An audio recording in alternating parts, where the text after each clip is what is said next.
Welcome to the Art of Being Happy, Buddha's Guide to Modern Living from Jetavanarama Buddhist Monastery, Sri Lanka. This intriguing talk series brings timeless Buddhist wisdom to help you navigate life's challenges through simple, practical insights. Each episode offers gentle guidance for finding peace and joy in everyday moments. Join us on this journey toward lasting happiness and inner peace. Brought to you by Sanathana Vani, the voice eternal. We are all here to fight our common enemy. That is what unites us. Besides that, I think we are all very different. But those differences mean nothing when there is something so prominent, when something so significant, when something that is so pervasive across all our lives, that stands out, that common factor that unites us. We're all here to deal with the suffering that we experience in our lives. The good news is, just as we discussed manifestations last week, suffering itself is a manifestation. When something's a manifestation, it cannot exist without its causes. It can only exist for as long as the causes exist. Isn't that good news? Heck, that's not good news, that's fantastic news. Because what does that tell us? If we know that suffering is manifestation, and if we can only remain and prevail in our lives for as long as the causes that bring about suffering exist, what does that tell us? Here's what it can tell us.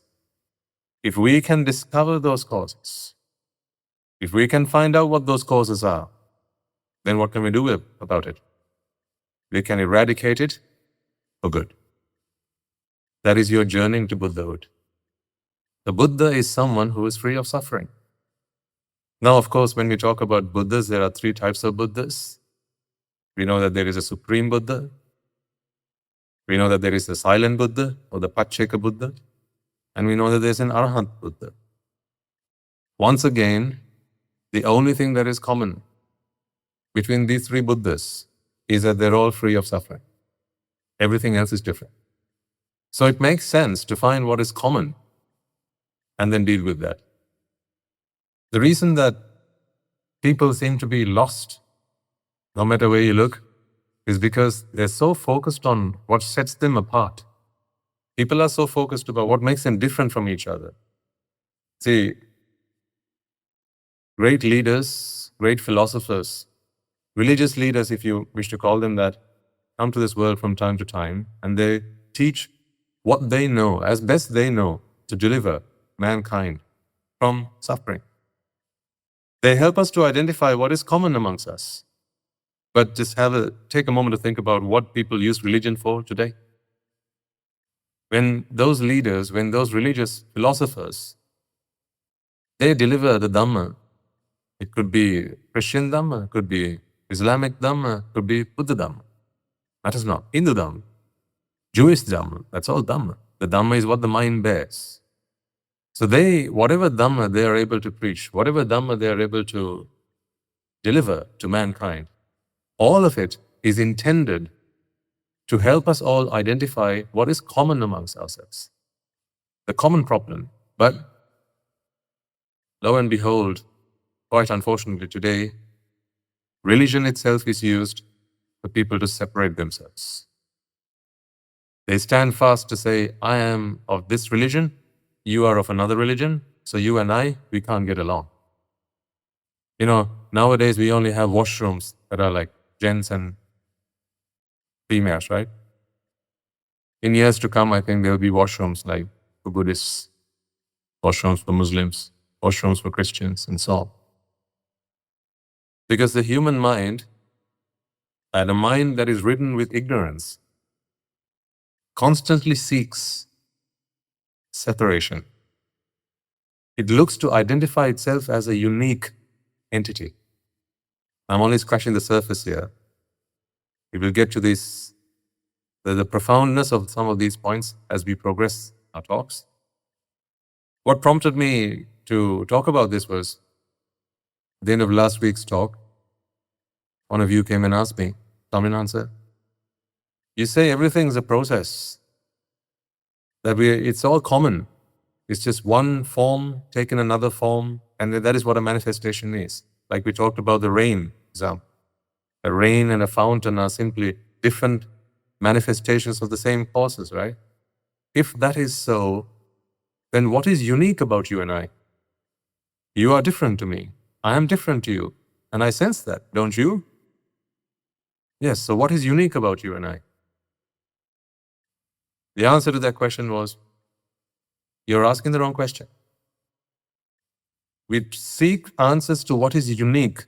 Therefore, wherever we are in a circumstances or situation where we are presented with whatever, we use that to convince ourselves that we are unique.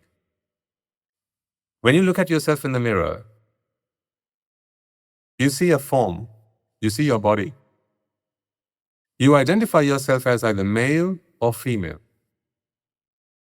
And in that, you identify yourself as unique. I'm a male and I'm unique. I'm unique from the females. There you go. That's the first separation. If you're a female, of course, the other way around.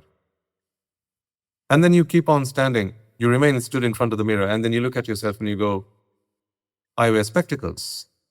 So I'm unique. I'm unique from those who don't wear specs.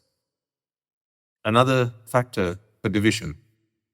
Here I'm talking about things that meet the eye. Perhaps you look at the color of your hair or your complexion. Maybe you're fair-skinned, maybe you're dark-skinned. You look at that and you go, I'm unique. I'm unique from those who are not like me. See, the mind is constantly looking for evidence from the outside world as to what separates me, what makes me feel unique from the rest of them. We are so obsessed with this. As I continue with my explanation, you'll understand this. We like to dress differently to each other because that helps us stand out of the crowd. Helps us stand out. We like for others to recognize us. What is recognition after all, if not an attestment or an attestation of uniqueness? If I am recognized for my achievements, if I'm recognized for coming first in class, if I'm recognized for my qualifications, be that professional, be that educational, whatever, is that not a recognition that I am unique? I didn't expect to jump into deep waters right at the beginning, but apparently that's where we are. So I want you to play along with me. When you identify yourself with someone, or when you identify yourself to someone, right, they'll ask you, who are you?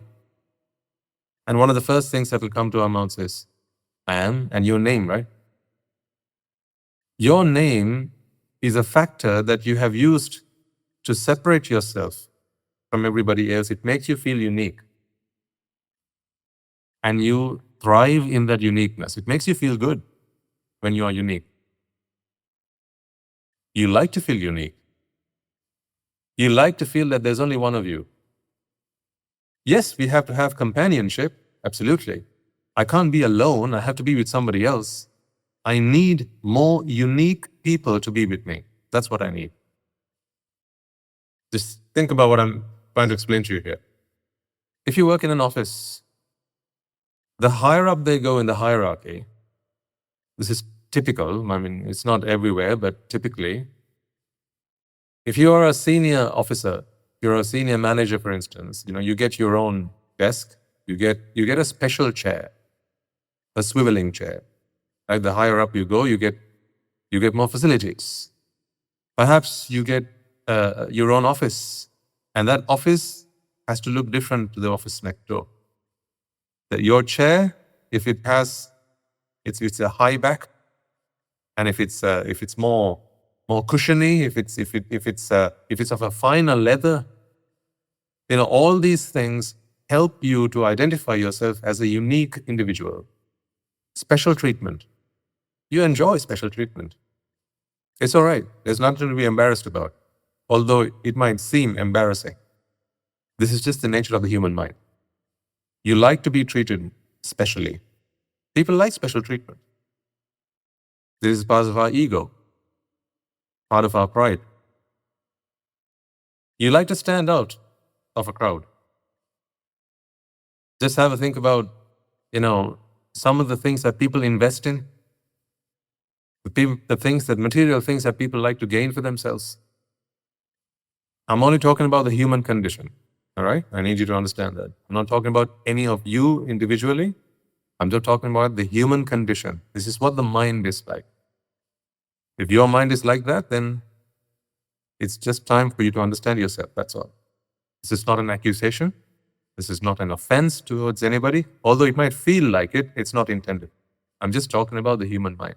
See, when I talk about sensuality, when I talk about lust, right, is there anyone here who've never experienced it in their lives? Boy, are you from Mars or something? We've all gone through those, right? We've all been through those emotions. When we talk about anger, right, that is not something to be proud of, but we've all been through that. So when I talk about anger, you understand that I'm not offending anyone. I'm just talking about the human condition. When I talk about jealousy, I'm not intending to offend anyone. I'm just talking about the human condition. Here's what I want you to do.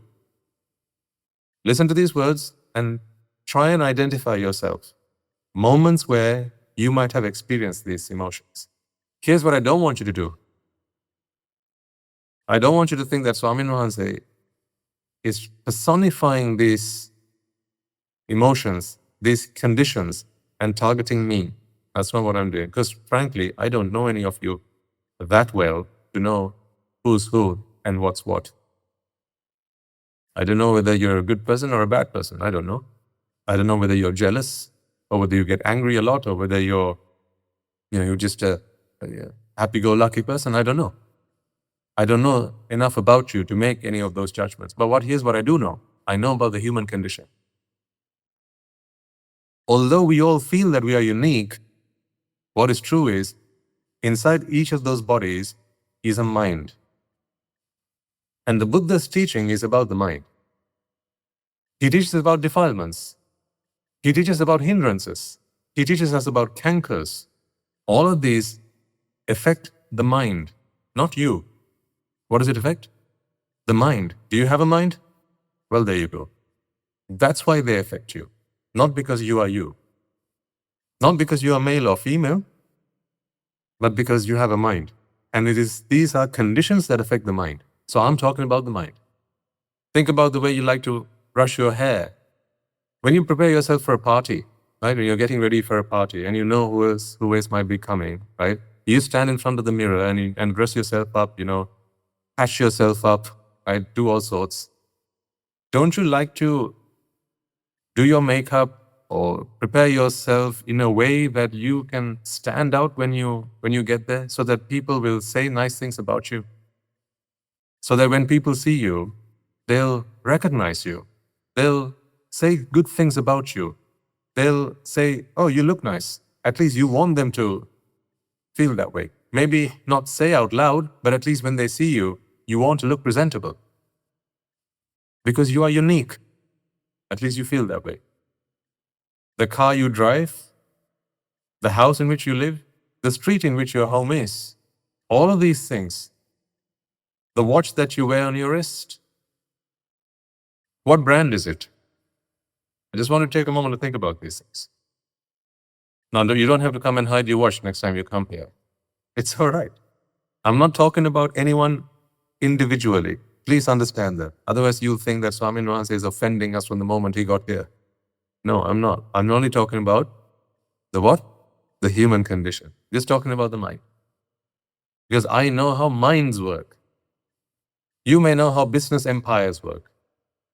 Right? You may know how schools work. You may know how banks work. You may know how technology works. And I know how the mind works. That is what gives me liberty and authority to sit on this chair and talk to you. Because you all come here with a mind. But here's what you don't know yet. What? How? How the mind works. You have one, but you don't know how it works. That is why you're riddled with suffering. That is why you go through these emotions which you're not proud of. That is why you go through moments that you later on regret. You wish you'd never experienced them. That is why you go through grief and sorrow and fear, ever hopeful, one day maybe I can work a way out of this. That is because you still don't know how the mind works. But you know how the economy works. You know how the country works. You know how parliament works. You know that. But what you don't know is how the mind works. So this is a series of talks of how the mind works. Do I have your permission to continue? Yes? Thank you. So, once again, none of this is meant to offend. Okay? It might feel offensive, but it is not meant to offend. I don't want to sugarcoat things, because I don't think you're investing your week to come here to hear me sweet talk you. I think you get plenty of that Monday to Friday. From your co-workers and your subordinates and the members of your family and those who wish to borrow some money from you. You know that, huh? Those who want favors from you, you get plenty of sweet talking from them. I don't think you need to sweet talk, because I'm not here for any favors from you. So I shan't be sugarcoating you. I won't be sweet talking you. I'll just be telling you the bare facts and the bare truth as it is. Because the sooner you come to your senses, the sooner you realize the truth, the sooner you shall be free from all those things that torment you and bother you. Ignorance is the only culprit here. All suffering, you know already, is rooted in ignorance, right? You know this. You know this well before I started talking to you. Because you might have read it in a scripture, might have heard it in a sermon, right? Maybe in a pirit, chanting, avidya in Pali, ignorance in English, right? You know this. Wherever there is ignorance, there's going to be suffering. If you're ignorant about how to use a needle, thread a needle, if you're ignorant of how to use a needle, won't you suffer? Why do you not allow young children to play with sharp things? Because they're ignorant. But you only allow them to not play, but use them once they come to learn how to use a knife, right? How to use a pair of scissors, how to use a needle. Once they learn that, then it's okay. But until then, you've got to be very careful, because what you're ignorant of will typically cause you a lot of harm. So, if you're ignorant about the mind, now what happens? This is what's happening. That is why you suffer. So you look for uniqueness. The way you wear your hair, you look for uniqueness. The way you talk, you look for uniqueness. You enjoy feeling unique, because that is your sense of identity. It is the greatest desire of the mind to identify oneself as unique. That is why when you meet someone perhaps for the first time, say it's a business meeting or something like that, you share ideas amongst yourselves. Yes, of course, you look for common ground, common areas, so that you can start off a conversation, continue a conversation. But first of all, you have to establish who they are and who you are. You heard the concept of the alpha male? Yeah? So in a group of males, there's an instinct for the human mind to identify the alpha male. And if that's you, all the better. These are human tendencies. These are tendencies of the mind. So what is it that makes you and I unique? That's the wrong question. The right question to be asking is, why are you looking for something that is unique? Why do you seek uniqueness? And the answer to that is ignorance. For as long as ignorance prevails in the mind will look to identify what it is that sets you and I apart.